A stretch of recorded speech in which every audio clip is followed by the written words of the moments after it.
And welcome back to the Vintage Telephones channel. We are taking a look at a really cool telephone that was used for the U.S. Army Signal Corps. And this is a Connecticut model TP6A. The full name for Connecticut is the Connecticut Telephone and Electric Corporation, and they operated out of Meriden, Connecticut. And the TP6A was a designated telephone model number for the U.S. Army Signal Corps. So they also made the North Electric Galleon and Western Electric 302, but all were named the TP6A for their model number because they all have very, very similar or even exactly the same inside components. And they all resemble the components of a Western Electric 302, although they're not made by Western Electric. But this telephone, made by Connecticut, is also known as the toaster telephone because it represents my toaster that would have been made sometime in the 1950s. This phone, I think, was made somewhere around 1951, given the vermilion stamp on the bottom for the moisture fungus proof, the MFP. Was basically just a fancy way of saying tropicalized. It was meant to withstand outdoor elements such as humidity. So these telephones were not just used in office buildings, but they were also used in temporary setups where there was constant humidity and other exposing elements, so they wouldn't deteriorate. And this one is in pretty good shape, so it was probably used in somewhere well insulated. But yeah, we'll take a look around. So these telephones, sometimes they were fitted with an A&E dial like this one, and they're also made by a particular brand that was specifically for the Signal Corps, which is Nanasi, and it was basically the exact same dial as an A&E.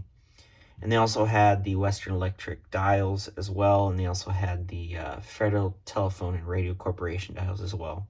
This one is also obviously an A&E dial, very good shape. The paint's also in great shape as well. And really what I did is I cleaned it. I didn't even polish it or anything because, you know, the condition of it is quite impressive. Even the handset's in good shape. It is a Connecticut handset as well. It's made of T-Nite. And there's the logo on the inside. I'll let you take a look at that real quick. It's got its scratches and scuffs from use, but most of the ones we come across on eBay are pretty pitted and scratched. So we'll take a look. Now this phone was missing its number card and the acetate disc. It was cracked and dried out, so I replaced those two things, but the ring was there. So here's a look. Here's the side, and then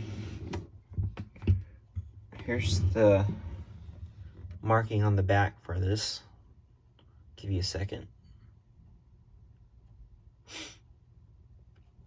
I know part of their moisture fungus proof, and or of course to keep the bugs out, they put these special seals here for the cords. They ran through the seals here in order to keep the bugs out. They also screened out the bottom grill where the ringer is as well, just like the 302s from Western Electric. So there's the dial.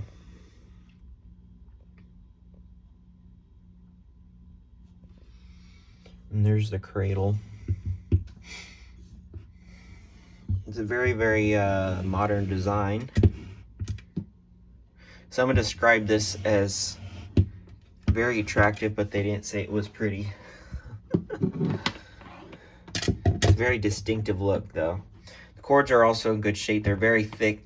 I can't seem to get this cord to straighten out. It just naturally goes like that. So I don't know if it was because it was wrapped up for a while and it just stayed that way, but and also trying to straighten out makes the handset try to fall at the cradle. Now we got some cool I'm guessing that these are water decals. So there's in case of fire dial, and of course it's not 911 because it's somewhere else, because they had their own fire stations as well on the military posts. So there's also a sticker there. I'll have you look at it. Telephone is not classified means of communication. Matters of classified nature should not be discussed over the telephone. So yeah. Some of these phones were also fitted with Western Electric F1 handsets, and they had their own markings on the inside. They might have been fitted with an F1W handset, which was non-Bell system, or they would have also had an F-type handset with the Connecticut, or made for a TP6A, some sort of designation on the inside part of the handset that was marked. So yeah. So now what we'll do is we'll take a look on the bottom. This thing is very, very heavy. So here's the vermilion stamp I was telling you about, MFP, November 1951. We also have something in a circle here. So it might be like a stamp of approval or certification or whatever. We also have the schematic. And the Galleon and the 302 type phones had the same thing riveted on the bottom of those as well.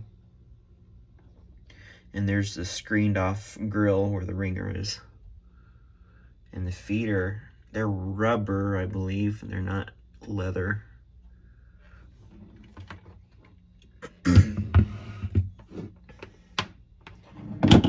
So yeah. I do have one of these, another one, on the way that has a FTR, Federal Telephone Radio Corporation type dial, or Connecticut dial. I don't know which one it is, but the distinct telephone dial that was used on these. So yeah, as I said, cords are in good shape. Even the line cord's in good shape. What we'll do next is we will demonstrate. So we will be right back. We are back with the machine. Before we demonstrate, I wanted to add something that I forgot to mention in the first part of the video. The automatic electric dials, as well as the equivalent Nanasi dial, have an extra set of shunt contacts installed in order to accommodate the equipment that they used on their phone systems in the U.S. Army Signal Corps. So if you open up the telephone, you'll see that there are more contacts than usual, as opposed to a regular run-of-the-mill A&E dial. So I thought I'd add that there before I forgot. So now, what I'll do is I'll pick up the handset and give you some dial tone.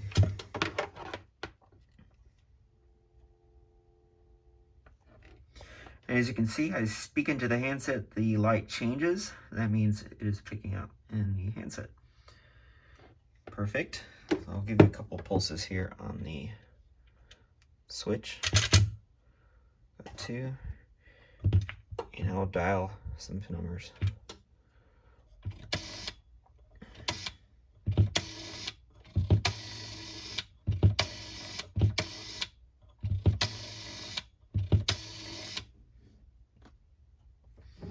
And then lastly, I will give the phone a ring.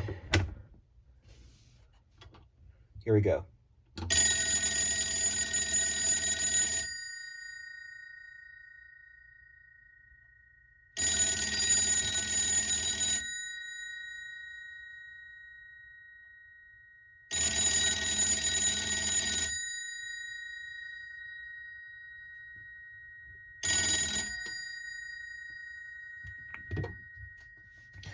I hope you enjoyed this video of this Connecticut TP6A. I will have more phone videos to come when I get a chance. I hope you enjoyed. Thank you very much for watching. Have a great day.